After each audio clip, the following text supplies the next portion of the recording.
Alors aujourd'hui, c'est la reprise du marché bio qui a été créé en 2013. Il a lieu tous les mardis soirs de 17h à 20h30. C'est un marché hebdomadaire qui a lieu de mai à octobre, qui est un marché 100% bio, le seul marché 100% bio de Besançon. Le public peut trouver des légumes, des fruits quand il y en aura, des confitures bio, des tisanes bio, du pain bio, du riz bio. Une nouveauté cette année, il y a aussi un traiteur.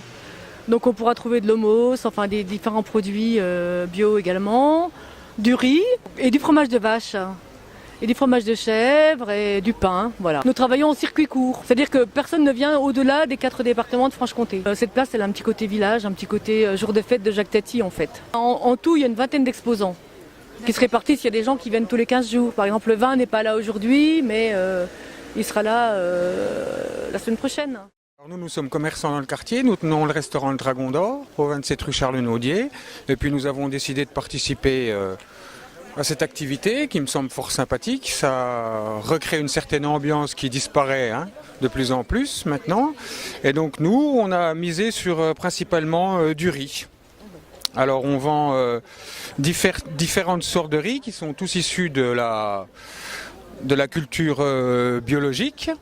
Nous avons également des pâtes, du chocolat, de la farine et puis du sel.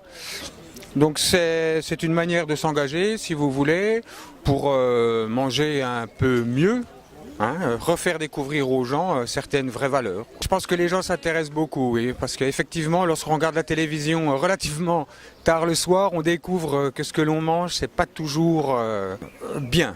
Et c'est vrai que ça fait plaisir de voir également quand on voit des plantes comme ça, c'est agréable, c'est très bien. Alors l'année dernière, ça s'était bien passé, le temps n'était pas au rendez-vous. Cette année, on espère qu'il fera un petit peu meilleur, si vous voulez. Mais je pense que les gens étaient satisfaits, oui. Ouais. D'ailleurs, on fidélise une clientèle. Les gens du quartier aiment bien parce qu'ils se retrouvent une fois par semaine ici, on discute, c'est agréable. On n'est pas seulement là non plus pour vendre des produits, on est là pour échanger, voilà. Moi, je suis cultivatrice de plantes aromatiques et médicinales en bio. Je cultive une trentaine de plantes aromatiques et médicinales et je vais en chercher une quinzaine dans les milieux sauvages. Et avec tout ça, je fais des transformations culinaires. Donc, je propose du pesto à l'ail des ours, des tisanes, des aromates, des biscuits à base de plantes, des gelées de plantes, des confitures, voilà, en gros, des chocolats, mais d'ici Noël aussi. Je suis installée depuis 4 ans et c'est la deuxième année. Enfin, je suis sur le marché de Taragno depuis le début. J'ai une quinzaine de plantes que je vais chercher en milieu sauvage, principalement dans les forêts avoisinantes. J'essaie de proposer des plantes qu'on trouve facilement chez nous et je trouve que c'est même mieux de proposer des plantes, de faire connaître les plantes qu'on trouve facilement chez nous. Il faut s'adapter à son climat, à son environnement.